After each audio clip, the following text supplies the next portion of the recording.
বিষয়ে সমাধানের জন্য হযরতের কাছে যাইতেন। যাই হোক, আমাদের কাঙ্ক্ষিত মেহমান, প্রধান আকর্ষণ, প্রধান বক্তা আমাদের মাঝে নসিহত পেশ করবেন। তার পূর্বে আপনাদের কাছে আমার একটি আরজ। আমাদের এই ওয়াজ মাহফিলটা আমাদের মসজিদ উপলক্ষে প্রথম বার্ষিক ওয়াজ মাহফিল। ইনশাআল্লাহ আপনাদের দোয়া, আপনাদের সমর্থন, আপনাদের সহযোগিতা যদি থাকে, ইনশাআল্লাহ প্রতি বছরে এরকম সুন্দর করে একটা কোরআনের আলোচনার মাহফিল আপনাদের সামনে উপহার দিব। আপনারা সবাই রাজি আছেন ইনশাআল্লাহ? রাজি আছেন ইনশাআল্লাহ? এই যে একটা প্যান্ডেল, তারপরে চতুর্দিক দিয়ে সৌন্দর্য মণ্ডিত করা হয়েছে, এর পিছনে কিন্তু কিছু খরচ হয়েছে কিনা? হয়েছে কিনা? এটা এই খরচ কে বহন করবে? সভাপতি, কেশিয়ার, মসজিদের জায়গা যারা দিচ্ছে, মুতাল্লি, নামটা সবাই। মসজিদ কার ঘর? আল্লাহর ঘর। ইবাদত করি কারা? আমরা না অন্য কেউ? আমরাই করি।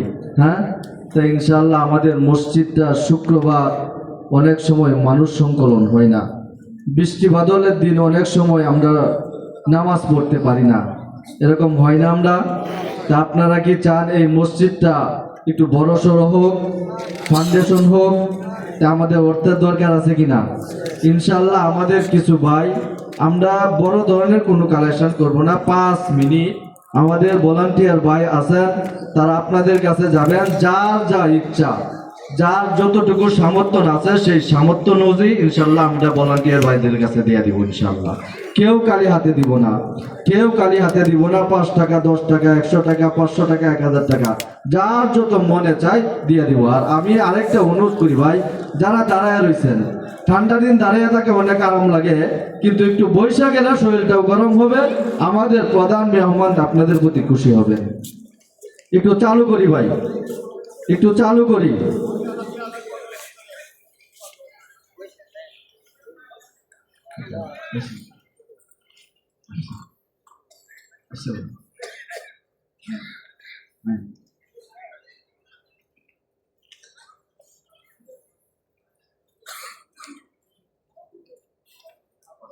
একটু তাড়াতাড়ি করি ভাই।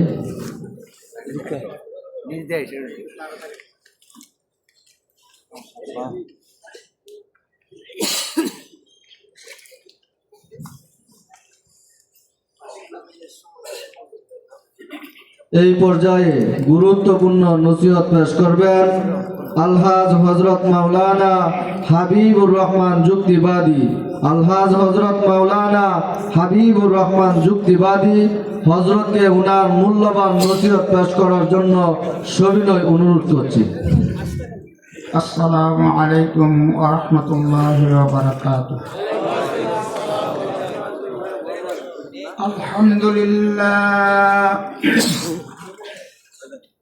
আলহামদুলিল্লাহ নাহমাদুহু ওয়া নাস্তাঈনুহু ওয়া নাস্তাগফিরুহু ওয়া নাস্তানসিরুহু ওয়া নু'মিনু বিহি ওয়া নাতাওয়াক্কালু আলাইহি ওয়া নাউযু বিল্লাহি মিন শুরুরি আনফুসিনা ওয়া মিন সাইয়্যাতি আ'মালিনা। من يهده الله فلا مضل له ومن يضلله فلا هادي له ونشهد أن لا إله إلا الله وحده لا شريك له ونشهد أن سيدنا ونبينا وحبيبنا ومولانا محمد صلى الله تعالى عليه وعلى آله وأصحابه وبارك وسلم. أما بعد، فأعوذ بالله من الشيطان الرجيم. بسم الله الرحمن الرحيم. يا أيها الذين آمنوا بالله ورسوله والكتاب الذي نزل على رسوله والكتاب الذي أنزل من قبل ومن يكفر بالله وملائكته وكتبه ورسله واليوم الآخر فقد ضل ضلالا بعيدا. وقال النبي صلى الله عليه وسلم سيأتي زمان على أمتي يحبون الخمس وينسون الخمس يحبون الدنيا وينسون الآخرة ويحبون الحياة وينسون الموت يحبون القصور وينسون القبور يحبون المال وينسون الحساب يحبون الخلق وينسون الخالق. وقال رسول الله صلى الله عليه وسلم إن الجنة تشتاق إلى 5 نفر قارئ القرآن مطعم الجيعان ومقصي العريان حافظ اللسان ومن صلى على حبيب الرحمن. عمل से जिंदगी बनती है जन्नत भी जहन्नम भी खाकी अपनी फितरत में ना नारी है ना नूरी. اللهم صل على سيدنا وشفينا ونبينا وحبيبنا ومولانا محمد صلى الله تعالى عليه وعلى آله وأصحابه وبارك وسلم. الحمد لله. ফরাদিবাড়ি আয়শাতুন নূর জামি মসজিদের উদ্যোগে আয়োজিত আজকের ওয়াজ মাহফিলে অত্যন্ত শ্রদ্ধাভাজন সর্বজন শ্রদ্ধেয় ও সম্মানিত সভাপতি আলহাজ আব্দুল করিম ফরাদি সাহেব দামাত বারাকাতুহু, আজকের এই ওয়াজ মাহফিলের সম্মানিত প্রধান অতিথি জনাব আনোয়ার হোসেন ব্যাপারী সাহেব, আল্লাহ তার নেক হায়াত দারাজ করুন। আজকের এই সভায় যিনি সম্মানিত বিশেষ মেহমান, আমার পূর্বে যিনি বয়ান করতেছিলেন, অত্যন্ত সুন্দর বয়ান দিতেছিলেন এবং তার পূর্বেও আজকের এই ওয়াজ মাহফিলে অত্যন্ত সম্মানিত মুহাক্কিক উলামায়ে কেরাম বয়ান করেছেন, আপনারা শুনেছেন। দিগার মুআজ্জাজ মুকাররম উলামায়ে কেরাম আজকের এই সভায় সম্মানিত বিশেষ অতিথিবৃন্দ যাদের বক্তব্য আমি বসে বসে শুনেছিলাম, আপনার প্রাণ ভরে শুনেছেন, দীর্ঘ সময় শুনেছেন। এবং আজকের এই সভায় অত্র এলাকার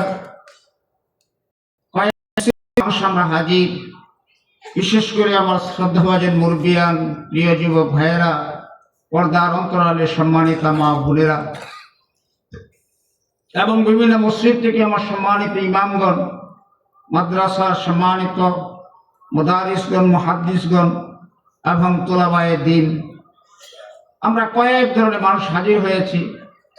এখানে চাকরিজীবী ভাইয়েরা আছে, বিভিন্ন জায়গায় চাকরি করে, কেউ মেল ফ্যাক্টরিতে, কলকারখানা, গার্মেন্টসে, এটা এবং বড় বড় অফিস আদালতে চাকরিজীবী ভাইয়েরাও আছে। এখানে অনেক ব্যবসায়ী ভাইয়েরা আছে, অনেক কৃষক ভাইয়েরাও ভিতরে ভিতরে আছে।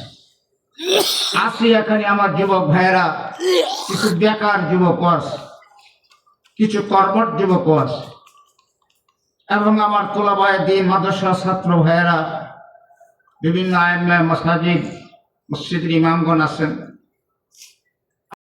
কয়েক শ্রেণীর মানুষ একত্রে মিলিত হয়েছি। আল্লাহ আসার বসার তৌফিক দিয়েছেন, শুকরিয়া তান সকলে বলি আলহামদুলিল্লাহ। আবারও বলি আলহামদুলিল্লাহ। কদরে জওহরি শাবেদানাত ইয়া বেদানাত জওহরি, কদরে বুলবুল বুলবেদানাত ইয়া বেদানাত শাপরি। মতির কদর বাদশা জানে কিংবা জানে জওহরি, ফুলের কদর ভমর জানে কিংবা জানে শাপরি। আলহামদুলিল্লাহ। আজকে আপনারা কষ্ট করে সন্ধ্যার থেকে আলোচনা শুনে আসতেছেন। আমরা এখানে যারা বসেছি আমার কোনো সন্দেহ নাই, আমি নিশ্চিত আপনারা আমার সাথে একমত, আমরা সকলে ইমানদার। সন্দেহ আছে? আমরা সকলে মুসলমান। সন্দেহ আছে? আমাদের রব কে? আমাদের ইসলাম কি? আমাদের ধর্ম কি? আমাদের ধর্মগ্রন্থের নাম কি? আমাদের নবীর নাম কি? এইগুলি পেয়ে আমরা খুশি না বেজার? রাদিতু বিল্লাহি রাব্বান ওয়া বিল ইসলামি দীনান ওয়া বিমুহাম্মাদিন নাবিয়্যা ওয়া রাসূলা। আমি রবকে রব বলে স্বীকার করতে পারলাম, আল্লাহ বলে মেনে নিলাম, মুহাম্মদ সাল্লাল্লাহু আলাইহি ওয়াসাল্লাম আমাদের নবী, ইসলাম আমাদের ধর্ম, কোরআন আমাদের ধর্মগ্রন্থ। আমি জাতি মুসলমান, আমি একজন ইমানদার। ইমানদার হিসাবে জমিনে বসতে পেরেছি, এরা খুশি না বেজার? জুড়ে বলেন খুশি না বেজার? খুশি। আল্লাহর এই জমিনে প্রায় 800 কোটি মানুষ বাস করে, তোর মধ্যে 200 কোটি মুসলমান, 200 কোটি ইমানদার, যারা পড়েছে লা ইলাহা ইল্লাল্লাহু মুহাম্মাদুর রাসূলুল্লাহ সাল্লাল্লাহু আলাইহি ওয়াসাল্লাম। আমি একটা প্রশ্ন রাখতে চাই, 200 কোটি মুসলমান আল্লাহর জমিনে থাকার পর মুসলমানরা কেন আজকে অশান্তির অরাজকতার ক্ষতগাতে ধ্বংসের দিকে কেন আগাইতেছে, কেন যাইতেছে? ঘরে ঘরে কেন আজকে অশান্তি? আজকে কল কারখানা, মেল, ফ্যাক্টরি, পথে ঘাটে মাঠে রাষ্ট্রে যেখানেই চাই না কেন অশান্তির আগুন কেন ধাও ধাও করে জ্বলতেছে? আমরা তো ইমানদার, আমরা তো মুসলমান। আজকে যদি আল্লাহর নবীর গুজওয়ার দিকে যে রক্ষা করি, 27টা যুদ্ধের দিকে যে রক্ষা করি, 313 জন সাহাবী এই সংখ্যাধিক কাফেরের বিরুদ্ধে তারা জয়লাভ করেছে। আরো হাজার ইতিহাস রয়েছে। 200 কোটি মুসলমান থাকতেও মুসলমান আজকে কেন অশান্তি অরাজকতার ক্ষতগাতে আমরা ধ্বংসের দিকে কেন আজকে নিষ্পেষিত, কেন অত্যাচারিত, কেন পদদলিত? কারণটা কি? আমরা তো বলি ভাইয়ের আমার, এই প্রশ্নটা সামনে রেখে আসুন, 200 কোটি মুসলমান আজকে জমিনে থাকার পর কেন আমাদের মধ্যে অশান্তি? আসুন একবার একটু বিবেককে জিজ্ঞাসা করে তার মূল রহস্য রূপটা আমরা তালাশ করে বাহির করি। হযরত হাজিরিন, আমি যে আয়াতে কারিমা কোরআনে কারীম থেকে তেলাওয়াত করেছি তার মধ্যে আল্লাহ লক্ষ্য করে ডাক দিয়েছেন। কি বলেন? কোন মুশরিককে ডাক দেয় নাই, কোন কাফেরকে ডাক দেয় নাই, কোন মুনাফিককে ডাক দেয় নাই। আল্লাহ ডাক দিয়েছেন এই ইমানদারগুলিকে ডাক দিয়েছেন, মুমিন মুসলমানকে ডাক দিয়েছেন। ইয়া আইয়ুহাল্লাযীনা আমানু আমিনু বিল্লাহি ওয়া রাসূলিহি, হে ইমানদাররা, হে বিশ্বাসীরা, যারা তোমরা আল্লাহকে বিশ্বাস করেছো, ঈমান এনেছো, তোমরা আমিনু, ঈমান আনো আল্লাহ এবং রাসূলের উপর। ইমানদারকে ডাক দেওয়া হয়েছে ঈমান আনার জন্য। ইমানদার তো ঈমান আনছে, প্রশ্ন জাগে না? আজকে যদি ডাক দিয়ে বলতে কাফেররা ঈমান আনো, মুনাফিকরা ঈমান আনো, মুশরিকরা ঈমান আনো, কিন্তু যদি কয় ইমানদাররা ঈমান আনো, প্রশ্ন জাগে না ইমানদারকে কেন ঈমান আনার কথা বললেন? আমি একটা ছোট্ট উদাহরণ দিই। আমাদের গ্রামে গঞ্জে শহরে সব জায়গায় অনেক পিতায় তার সন্তানকে বলে, সন্তান 20, 25, 30 বছর বয়স হয়ে গেছে, বাবা আব্দুল্লাহ মানুষ হ। কেউ 30 বছর ছেলে কি মানুষ না? ছাগলের গান দেখা যা না গরু লাগা? তা আপনার সন্তান 30 বছর বয়সে বিয়া হরাইছে, নাতি রয়েছে, এরপরে বাপে কয় এবারে মানুষ ব্যাপারটা কি, এটা কি মানুষ না? কেন অনেক মাদ্রাসার হুজুর আসছে, আমি মাদ্রাসার হুজুর শিক্ষক, তো ছাত্র ক্লাস করতেছে, উস্তাদকে ঢুকিয়া কয় ছাত্র, এটা কি, এটা তার ক্লাসে বসা পড়তেছে, হেলা উস্তাদ হেলা ছাত্র, তো কেন লাগে ছাত্র ওনার কথা বললো? প্রশ্ন জানি কি জানে না? এই প্রশ্নটাতে বলাতে তো একটা কিছু এখানে বাসা জন পুতরা করলে বাবা মাংস, বোঝা গেল এই পুতের কাছে, সন্তানের কাছে মনুষ্যত্বের অভাব, মানবতার অভাব, আদব কায়দার অভাব, এখানে তার প্রতি একটু অভাব ত্রুটি আছে। আমার ভাই পুতর এটা ভাইয়া তার মোবাইল বড় ছেলে মানুষ, ছেলেটারও যে উস্তাদ ছাত্র গেল, কিন্তু ছাত্র বোঝা গেল ছাত্রত্বের কিছু অভাব, আদব কায়দা লেহাজ তরিকত মানা মানি এরকম কিছু অভাব তার আছে। আছে যে কি তো বলছে হযরতে হাজিরিন, আল্লাহ মুমিন ইমানদারকে ডাক দেয়, বলে ঈমান আনো, ঈমান আনো। মুফাসসিরিনগণ তার আলোকে কি লিখেছেন, এটা কোন ঈমান আনা, কেন আল্লাহ ডাক দিলেন? আমরা সবাই পড়েছি লা ইলাহা ইল্লাল্লাহু মুহাম্মাদুর রাসূলুল্লাহ সাল্লাল্লাহু আলাইহি সাল্লাম। আমরা কার ইমানদার হয়ে গেছেন নাকি? এটা পড়া থেকে কার ইমানদার হয়ে গেছি? না না, লা ইলাহা ইল্লাল্লাহু মুহাম্মাদুর রাসূলুল্লাহ সাল্লাল্লাহু আলাইহি সাল্লাম বলাতেই তোমার ইমানের পরিপূর্ণতা হয় নাই। তুমি ইমানের গণ্ডির ভিতরে ঢুকছো, ইমানের কার্যক্রম শুরু হইতেছে, সবেমাত্র তুমি ঢুকছো, সবেমাত্র গণ্ডির ভিতরে আইছো, এবার তোমার ইমানদারের কার্যক্রম শুরু হবে। সেই কার্যক্রমগুলি কি, আর পূর্ণাঙ্গ ইমানদার হইতে হলে কি করতে হবে? সহজ করে বলি, রাত্র তো গভীর, শুনতে শুনতে আপনারা অনেক অধৈর্য হয়ে গেছেন না? আল্লাহ রাসূল সাল্লাল্লাহু আলাইহি সাল্লাম ফরমান, মুখের স্বীকৃতি দিতে হবে, মুখে বলতে হবে। আমার দেশের অনেক হিন্দুরা কি কলমা পড়ছে না?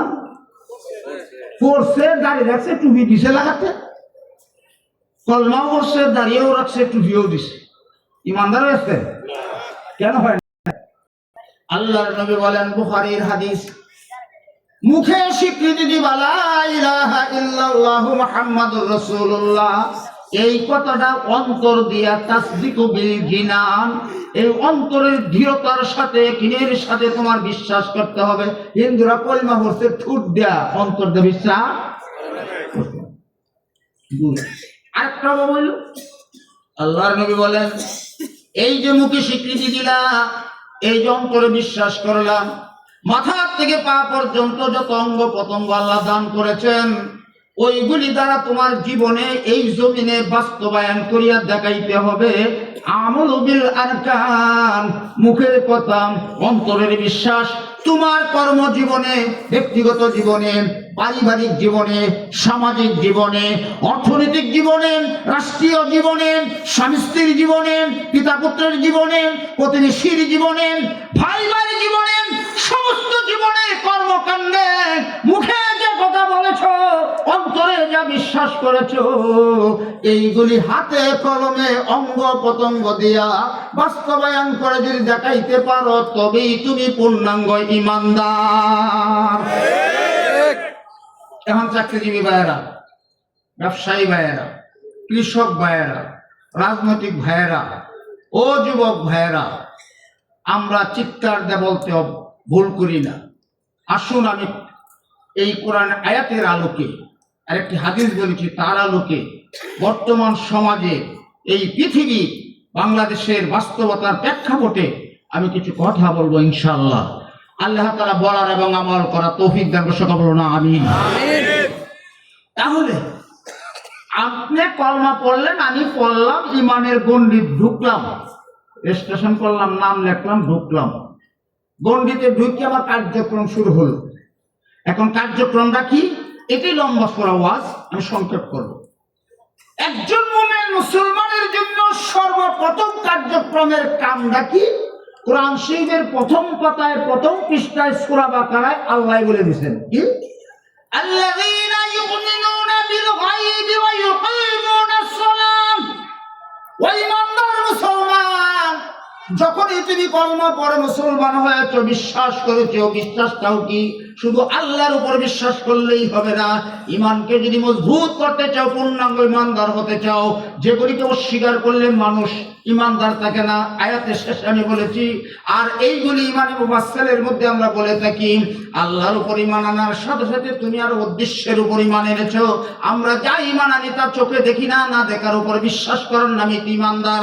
আমানতু বিল্লাহি ওয়া মালাইকাতিহি ওয়া কুতুবিহি ওয়া রুসুলিহি ওয়াল ইয়াউমিল আখির ওয়াল কদরি খাইরিহি ওয়া শাররিহি মিনাল্লাহি তাআলা ওয়াল বা'স বা'দাল মাউত। এই ছয়টা কথার উপর আমরা সবাই বিশ্বাসী, না সন্দেহ আছে কেউ? আমি ব্যাখ্যা রাত্রে গভীরে লম্বা করব না, এটা বিশ্বাস করলাম। এখন যেই আমি বিশ্বাস করলাম, ইমান আনলাম, কার্যক্রম শুরু হইলো। প্রথম কাজটা কি? আল্লাহ কয় তুই ইমানদারের প্রথম কাজ হইল আমার কুদরতি কদমে সাজদা দিবে, নামাজ পড়বে। যেরকম সুবহানাল্লাহ। ইকিমুনাস সালাম, ইমানদারের প্রথম কাজ হচ্ছে নামাজ পড়া। নামাজ পড়া, তুমি যদি নামাজ পড়ো ইমান তোমার ঠিক আছে। আর ইমান আনার পরেও যদি নামাজ না পড়ো তোমার ইমান নাই, তুমি বেঈমান। রাসূল বলেন মান তারাকাস সালাতা মুতাআম্মিদান ফাকাদ কাফারা আয় কারাবাল কুফরা। মসজিদ উপলক্ষে যেহেতু সভা, লম্বা করে বলতে চাই না, ইমানদার প্রথম তোমার কর্মসূচি হচ্ছে আল্লাহর ঘরে গিয়া সাজদা দেওয়া, তাহলেই তোমার ইমান থাকবে। আল্লাহকে সাজদা দেওয়া, নামাজ পড়া। কারণটা কি? এই মসজিদে আযান দিচ্ছে, হাইয়া আলাস সালাহ হাইয়া আলাল ফালাহ। এই দুয়ানো বসে রয়েছে, কাফেরও দুইটা, মুমিনও দুইটা, ইমানদার কলমাওয়ালাও দুইটা।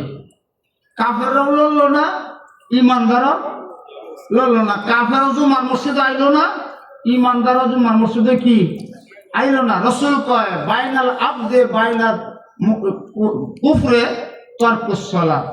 মুমিন এবং কাফেরের মধ্যে পার্থক্য হইল সাজদা দেয় না, মসজিদে যায় না।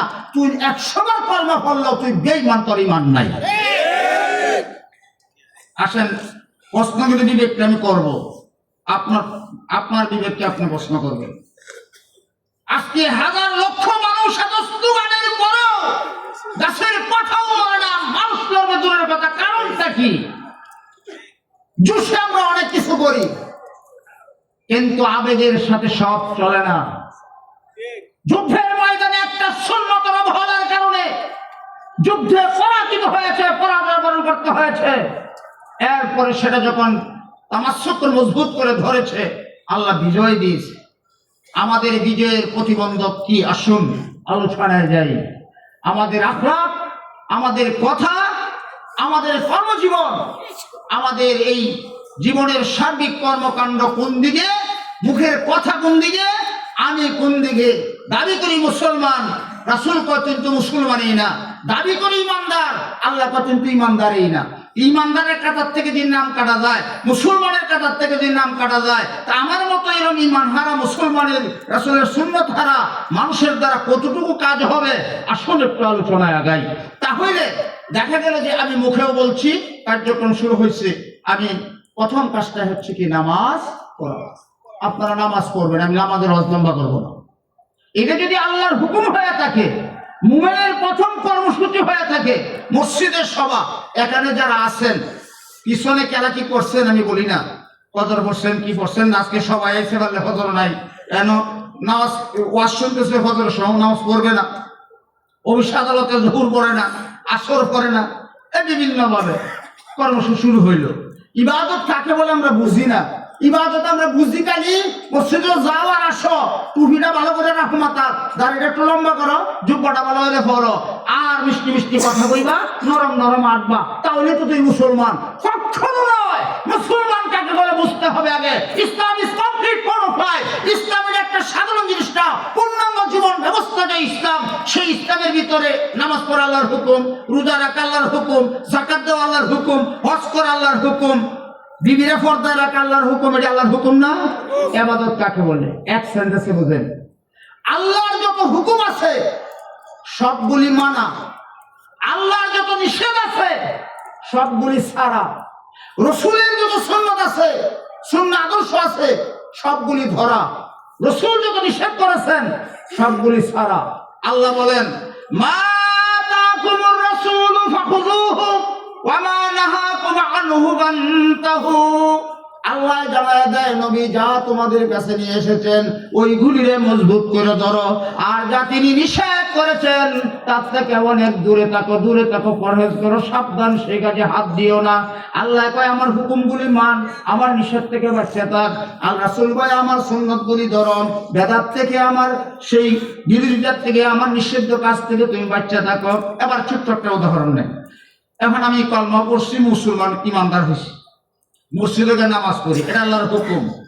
মসজিদে নামাজ পড়ে বাইরিয়া এরপরে আমার অর্থনৈতিক জীবন হলো সুদ ভিত্তিক। ফাড়ায় ফাড়ায় লাগাই, মহল্লায় মহল্লায় লাগাই। আমি ধনাঢ্য ব্যক্তি, শিল্পপতি, বা আমি অনেক টাকার মালিক, আমি বিভিন্ন জায়গার মধ্যে সুদের ব্যবসা করি, টাকা লাগাই। বলুন একটা নামাজি মানুষ আল্লাহর হুকুম মানছে, সুদ তো কি আল্লাহ নিষেধ না আদেশ? ভালো করে তো নিষেধ না আসে? আল্লাহ বলেন এই তোর ব্যবসাটা আমি হালাল করছি, আর সুদ খাওয়াটা কি করছি? একটা লোক নামাজ পড়ে দোকানে দোকানে সুদে হাও মাসে মাসে তুলে 3 লাখ টাকা যদি দোকানে ডিস্ট্রিবিউশন করান যায়, 60 লাখ না কালি 31 তারিখ ঘুরিয়ে ঘুরিয়া টাকাটা উঠাইলে। মুসলমান ভাইরা এরা যাওয়ার না দেখার ভান করার কোনো সুযোগ নাই।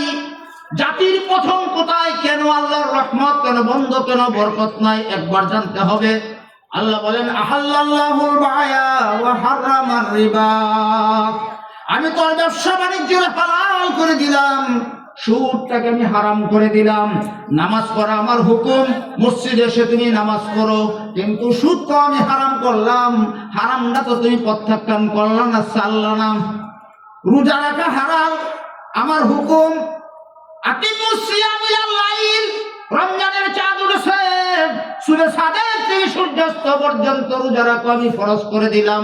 আল্লাহর হুকুম মানে ফরজ ঠিকই আছে, মহিলাও মানে, পুরুষও মানে। মহিলারা মানে পর্দার আড়ালে বসে, আড়ালে যদি একটা কথা আমি বলবো ইনশাআল্লাহ। আল্লাহ রাব্বুল আলামিন বলেন সূরা সাদেক থেকে সূর্যাস্ত পর্যন্ত রোজা রাখা আমি ফরজ করলাম। আচ্ছা আপনারা বলেন মহিলাদের পর্দা ফরজ না নফল? জোরে সোরে কোন ফরজ না নফল? কিছু মহিলারা আইছে আজকে বিশ্বের যে একটা রোগ ক্যান্সারের থেকে মারাত্মক, এটা আপনার মানেন বা না মানেন আমি বলতেছি। আল্লাহ তাআলা 2 জাতিতে মানুষ বানাইছে না? এই আয়াত তো তাফসীর করলাম বহা দেবে সূরা নিসার প্রথমে আছে না, হাফেজ সব আছে অনেকে। ইয়া আইয়ুহান নাসু তাকু রাব্বাকুমুল্লাযী খালাকাকুম মিন নাফসিন ওয়াহিদা ওয়া খালাকা মিনহা যাওজাহা ওয়া বাসসা মিনহুমা রিজালান কাসীরা ওয়া নিসা। আল্লাহ তাআলা আয়াতে বলেন তোমরা ভয় করো ওই প্রভুকে, যে প্রভু এক আত্মার থেকে তোমাদেরকে সৃষ্টি করেছেন। আর কার থেকে? বাবা আদম থেকে আল্লাহ হাওয়া আলাইহিস সালামকে সৃষ্টি করেছেন। এই দুইজনের মিলনে ওয়াবাসসা মিনহুমা রিজালান কাসীরা ওয়া নিসা, সারা বিশ্ব জুড়ে তিনি অগণিত অসংখ্য মানুষ ছড়াইয়া দিলেন। আল্লাহ তাআলা এখানে তাফসীরে আশরাফ আলী থানভী রাহমাতুল্লাহ আলাইহি তার তাফসীরে তিনি বয়ান করেন আল্লাহ 3 ভাবে মানুষকে সৃষ্টি করেছেন। এই কথাটাই আয়াতের মধ্যে ব্যাখ্যা এসেছে। 1 নম্বর মা বাপ ছাড়া আল্লাহ মানুষ বানাইছেন। জোরে বলেন আল্লাহু আকবার। এটা আল্লাহর ক্ষমতা কুদরত প্রকাশ করছেন। আরেকটা হলো মা ছাড়া আল্লাহ বানাইছেন, হাওয়া আলাইহিস সালামকে বানাইছেন। আরেকটা হলো মা বাপ নাই, আরেকটা হলো বাপ নাই, তারে বানাইছে। বাপ ছাড়াও আল্লাহ বানাইতারে, মা ছাড়াও আল্লাহ বানাইতারে, বাপ মা ছাড়াও আল্লাহ বানাইতারে। এই কুদরত এখানে প্রকাশ করেছেন। বেফাদর ফরজন পর্যন্ত উকুনাত তিফলারা দর মাহাদ বুয়া উকুনাত।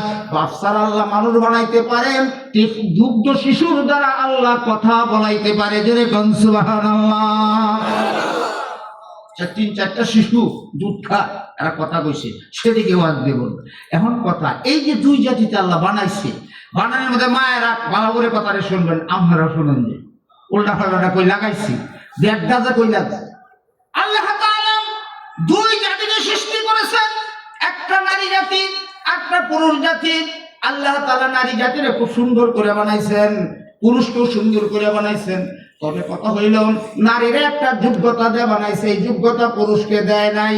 পুরুষকে একটা যোগ্যতা দিয়েছে, এই যোগ্যতা নারীকে দেয় নাই। পুরুষকে এমন কিছু বিষয় আছে নারীরা পড়া শিক্ষা করা জানা ফরজ, পুরুষ না শিখলেও কোনো গুনাহ হইতো না, কোনো অসুবিধা নাই। এটা নারীরা শিক্ষা করা পরে ফরজ। এমন কিছু বিষয় আছে নারীদের জানা ফরজ, পুরুষ না জানলেও চলবে। হযরতে হাজিরিন, এই নারীকে এত সুন্দর করে কেন বানাইলেন? বিষয়টা বুঝতে পারেন যে কোন বিষয়টা পুরুষে না বললে চলবো, মেয়েরা শিহনি লাগবো। যে মনে করেন আমার মা শাশিরা, আমার মুরব্বীরা যারা আছে, প্রত্যেকটা মহিলার জন্য মাসিক একটা রোগ আছে না নাই? সন্তান হইলে একটা রোগ আছে না নাই? আচ্ছা, পুরুষের কোনো দিন হয়? তো পবিত্রতার মাসলাটা নারীদের জানা ফরজ না? আপনার হায়েস্ট এটা আকাল্লা মদ্দত কত, আকসার মদ্দত করো, কয়দিন থাকলে কি হয় না হয় আপনার লাগে জানার খুব জরুরি দরকার আছে। আপনি বিবি রেখে আইবেন ভালো কথা, কিন্তু একটা মহিলা এই পাক পবিত্রতার এই মাসলাটা জ্ঞানটা জানা তার জন্য ফরজ। যেহেতু এই অবস্থায় নামাজ পড়া নিষেধ, রোজা কাজা করতে হয়, আকাল্লের মধ্যে 3 দিন 3 রাত, 10 দিন 10 রাত, বেশি হইলে 1000 রূপ, কম থাকলে 1000 রূপ। এই সময় কি করা যাবে? নামাজ ছাড়া যাবে কিনা, রোজা রাখা যাবে কিনা, স্বামীর সাথে মেলামেশা করা যাবে কিনা, এই মাসলাগুলি জানা তাদের জন্য ফরজ। আমার মা বোনরা শুনেন, এই পবিত্রতাটা জানেন। আর একটা হইল মা বোনদের এমন কিছু যোগ্যতা দিছে, পুরুষকে দিছে না। যেমন একটা যোগ্যতা হইল, এটা ব্যাখ্যার দরকার নাই, একটা হইলো ফেডে বাচ্চা ধারণ করা, এটা মহিলার যোগ্যতা, পুরুষের আছে? প্রসব বেদনার কষ্টে বাচ্চা দেওয়া, এটা মহিলার যোগ্যতা, পুরুষের আছে? 2 বছর দুধ খাওয়ানো, এটা মহিলার যোগ্যতা, পুরুষের আছে? নাই। এখন এই যে সুন্দর করিয়া বানাইছে আল্লাহ নারী জাতিরে, এটা একটা ফ্যাক্টরি, এটা একটা স্বর্ণের খনি। এই ফ্যাক্টরি স্বর্ণের খনি, যাতে এই যুবক ভাইয়েরা তোর কুদৃষ্টিতে দূষিত আবহাওয়ায়, এই দূষিত আবহাওয়ার দ্বারা ফ্যাক্টরিটা যেন নষ্ট না হয়, ফ্যাক্টরিটা যেন দূষিত না হয়, কলঙ্কিত না হয়, সোনার খনি যেন নষ্ট না হয়, এই জন্য আল্লাহ ব্যবস্থা করছে মহিলার জন্য। বুয়ুতিকুন্না ওয়ালা তাবাররাজনা তাবাররুজাল জাহিলিয়াতিল উলা। ও মুসলমান, তুমি শোনো, তুমি ঈমানের গণ্ডিতে ঢুকছো, তোমার করণীয় কি? নামাজ পড়ো, রোজা রাখো, এইগুলি আল্লাহর হুকুম মানো। আল্লাহ বলতেছেন, এই তোর ঘরের বিবি, তোর ঘরের মেয়ে, তোর ঘরের ভুল, তোর ঘরের বাতিজি, তোর ঘরের যে মহিলারা আছে, এদের একটা কেন এই ফ্যাক্টরি থেকে মহামানব, মহাপুরুষ, ভালো মানুষগুলি দুনিয়াতে আসে, এরা যেন নষ্ট না হয়, এই জন্যই পর্দার ব্যবস্থা করছে, এদেরকে পর্দার ভিতরে রাখো। এখন আপনি রোজাও রাখছেন, নামাজও করছেন, আবার আপনার বিবি, আপনার মেয়ে, আপনার বোন ওই রাস্তার মধ্যে লিপস্টিক লাগায়, চুলটা উড়াইয়া, এমনকি এলোমেলো পোশাক পরিয়া বদ্ধ উলঙ্গ হইয়া রাস্তায় হাঁটতেছে। রাসূল কয়, তুই দাইয়ুস গে নামাজ পড়, তুই দাইয়ুস গে রোজা রাখ, আদাইয়ুস লা ইয়াদখুলুল জান্নাহ, তুই কখনোই জান্নাতে ঢুকতে পারবে না, তোর বড় রহমত বরকত আসবে না। এই জন্য আল্লাহ রাসূল বলতেছেন, ও মুসলমান, আমার উম্মতের দলেরা, আল্লাহর হুকুমগুলি মানো, নিষেধ থেকে তুমি বাঁচা থাকো, রোজা রাখছো, উপবাস করতেছো, কিন্তু তোমার ঘরের পর্দা করা এটা ফরজ করা হয়েছে, এটাকে নফল দেখলে কিন্তু ঘরে বরকত থাকবে না। আমার বিবেচনায়, গবেষণায় আজ আমাদের উন্নয়নের পথের বাধা সবচেয়ে বড় হচ্ছে বেফর দিঘি। আজ নারী পুরুষরা মেয়েরা আজকে সেই সীমা লঙ্ঘন করার কারণে, এই 4 দেওয়ালের ভিতর থেকে বের হয়ে রাজপথে মিছিলের কারণে, সমান অধিকার স্লোগানের কারণে, এমনকি কিয়ামতের একটা লক্ষণ আজকে বিশ্বে বেশ কয়েকটি রাষ্ট্রে প্রকাশ পেয়েছে। হাজারো কোটি হাজার পুরুষ যোগ্য থাকা সত্ত্বেও নারী নেতৃত্ব, সেটা কিয়ামতের আলামত, মুমিনের আলামত না। কথা ঠিক না বেশি? বাধা খান, এইদিকে আমি আগাই বলবো, কথা আমার আসেন। এখন ইমানদারকে আল্লাহ ডাকতে কইছে, ঈমান আনছো কি আছে? ঈমান আনলে যেরকম আমার হুকুম মানো, নিষেধ থেকেও বাঁচো। নিষেধগুলির ব্যাখ্যা লম্বা হবে, সংক্ষেপে ভিতরে একটু সামনে আগাইতেছি, পরে বলতেছি। তাহলে ইমানদারকে ডাক দিছে তুই ঈমান আন, যদি এগুলি বিশ্বাস না করস তোর ঈমান থাকবে না। আল্লাহর নবী ১,৫০০ বছর আগে একটা হাদিস বলছে কি, আলান নবী সাল্লাল্লাহু আলাইহি ওয়াসাল্লাম, হযরতে হাজিরিন আজ বিশ্বজুড়ে আরেকটা ধ্বংসের কারণ হইল এখানে যারাই আমরা বসি, এখানে অনেকে চাকরি করি, ব্যবসা করি, কৃষিকাজ করি, মাস্টারি করি, যাই করি, মাথার গাম পায়ে ফেলায় কষ্ট অর্জিত কিছু সম্পদ কামাই, কিছু সম্পদ আমরা অর্জন করি। কেন? আমার ছেলেটা যেন সুখে থাকে, আমার মেয়েটা যেন সুখে থাকে, আমার বিবি যেন আরামায়াসে জীবন কাটাইতে পারে, আমার একটা সুন্দর বাড়ি যেন হয়, অর্থাৎ আমার বংশ, আমার বাগানটা যেন সুন্দর হয়। ৯৯টা মানুষের স্বপ্ন এবং আশা, পয়সা কামানোর লক্ষ্য আমার সন্তানকে মানুষ করতে হবে, আমার সুন্দর একটা বাড়ি তৈরি করতে হবে, এই তার স্বপ্ন আশা নিয়ে প্রত্যেকেই কাজ করতেছে। কিন্তু আল্লাহ তাআলা কোরআনে বলতেছেন, হে দুনিয়ার মানুষরা শোনো, যে বিবির লেগে তুই পাগল, যে সন্তানের লেগে তুমি পাগল, এক কথাটা রাখছি, ব্যাখ্যা এখন দিব না। আল্লাহ ডাক দিয়ে ইমানদাররে কয়, ইয়া আইয়ুহাল্লাযীনা আমানু ইন্না মিন আযওয়াজিকুম ওয়া আওলাদিকুম আদুওয়াল লাকুম ফাহযারুহুম। তোমাদের কিছু কিছু বিবি, তোমাদের কিছু কিছু সন্তান, এরা তোমাদের দুশমন, এরা তোমাদের দুশমন, শত্রু। এর থেকে সতর্ক থাকো। তোমাদের এই সম্পদ আর সন্তান, ইন্নামা আমওয়ালুকুম আওলাদুকুম ফিতনা, এটা ফিতনা, পরীক্ষা, মুসিবত। দেন পরীক্ষাটা একটা বুদ্ধির একটা কথা বলাই, সেটা হলো আমরা দুনিয়াতে টাকা পয়সা কামায়া যদি কিছু কেনাকাটা করি, আমরা কিন্তু অন্ধের মতো মন যা দোকানদারের ৫০০ টাকা লোকটা দেলাই না, ১০০০ টাকা লোকটা দেলাই না। যে জিনিসটা আমরা কিনি একটু যাচাই করি, বিশেষ করে আমি করি, আপনিও করেন। আপনারাও কাছের যে বাজার আছে, সকালে গেলেন বিকালে গেলেন, আপনি মাছ কিনবেন, মাছ কিনবেন, একটা মাছের দাম ৬০০ টাকা। ৬০০ টাকার মাছটা কিনলে কান্তা তুললে দেখেন এটা কি পোষা না বালা, টিপ দিয়ে দেখেন, নাহের বারাত নিয়ে দেখেন, ৬০০-১,০০০ টাকা দিব, কষাটা কিনবো কেন? তরকারি কিনতে গেলে একটা কচু হাতে নেন, কচু হাতে নিয়ে তুইলে এটা টুহা দেন, দেখি এটা কি ভিতরে খারাপ না ভালো, পরীক্ষা করেন, টাকা দিবেন। তা লাউ কিনতে গেলেও কাফড়া দেন, ভিতরে কি ভালো আওয়াজ দেয় না কষা। ও মুসলমান ভাইয়েরা, আমি দুনিয়াতে যদি কেনাকাটা করতে চাই, ১০০০ টাকা ৫০০ টাকা দিতে আমার কষ্ট হয়, যাচাই করি। ৮০ টাকার কচুটা কিনবো আমি টোকা দেয়া যাচাই করি, মাছটা কিনবো আমি টোকা দেব, এটাকে কান্তা তুলে অথবা টিপ দেওয়া নাকের কাছে নিয়ে আমি যাচাই করি। একটা তরকারি যাচাই করে কিনি, আমার এই মহব্বতের টাকাটা দিব, আমি যাচাই করবো, পচা জিনিস কিনবো না। আমার রব্বুল আলামিন বলে, ওরে বান্দা, দুনিয়ার একটা পচা জিনিস কিনবে, সেটা তুই পরীক্ষা ছাড়া কিনস না, টোকা ছাড়া কিনস না। আমার যে এই জান্নাত, সুন্দর জান্নাত, চিরশান্তি নিকেতন জান্নাত, হুর গেলামান যা সাজাইছি, স্বর্ণরূপার দালান কোটা দিয়া, মধুর নহর, দুধের নহর, শরাবের নহর, ফল ফলা দিয়ে আঙ্গুর বেদানা নাশপাতি দিয়েছি, এত সুন্দর জান্নাত, চিরশান্তি নিকেতন জান্নাত বানাইছি। আমি তোর ইমানের বদলি দিয়াম, তোর ইমানদার আমি টুহা দেয়া পরীক্ষা না করে আমার জান্নাত দিব না। পরীক্ষা চলছে ভাইয়ের, আমার ইশারায় বলে যায়, আকল ইশারা ব্যাকরণে দেখা। আল্লাহ পরীক্ষা ছাড়া উপরে যেমন ক্লাসে উঠা যায় না, পরীক্ষা ছাড়া যেমন প্রমোশন পাওয়া যায় না, ঠিক পরীক্ষা চলেছে নবী রাসূলগণের উপরে। ইব্রাহিম আলাইহিস সালাম কি কষ্ট করেছিলেন, মুসা আলাইহিস সালাম কি অন্যায় করেছিলেন, ঈসা আলাইহিস সালাম কি অপরাধ ছিল, নূহ নবীর কি অপরাধ ছিল, তাদের অগ্নি পরীক্ষা হয়েছে। এরপরে নবী রাসূল, ওলিয়া উলিয়া, গাউস কুতুব বলেন, সাহাবায়ে কেরাম, তাবেঈন বলেন, তাদের জীবনে যদি আমরা একটু জীবনীটাকে একটু ফলো করি, তাহলে দেখা যায় তাদের জীবনের ভিতরে কি, তাদের মধ্যে কি পরীক্ষা পাওয়া যায়। ও মুসলমান, বাংলার জমিনে তত বিশ্বের পরীক্ষা চলছে, তোমাকে পরীক্ষার টোকা দেওয়া হচ্ছে। পরীক্ষা যদি টিকতে পারো, স্লোগান দিয়ে আবেগের সাথে শুধু বললেই চলবে না, পরীক্ষায় তোমার টিকতে হবে। দেখুন গ্রামের ভিতরে এখানে আসি না, এখানে পরীক্ষা বেরিয়ে দেন কিভাবে। আজকে দেখেন যে লোকটা এখানে ৫ ওয়াক্ত নামাজ পড়ে, রমজানের রোজা রাখে, বিবিরে পর্দায় রাখে, সুদ খায় না, ঘুষ খায় না, একান্ত ভালো মানুষ, কেউ ক্ষতি করে না, সত্যি সে নবীর একজন আদর্শ প্রেমিক আশ্রয়, এই লোকটা এই এলাকার মধ্যে অভাব, অনটন, অশান্তি, বালা, মুসিবত, বিপদ, আপদ সবের আছে।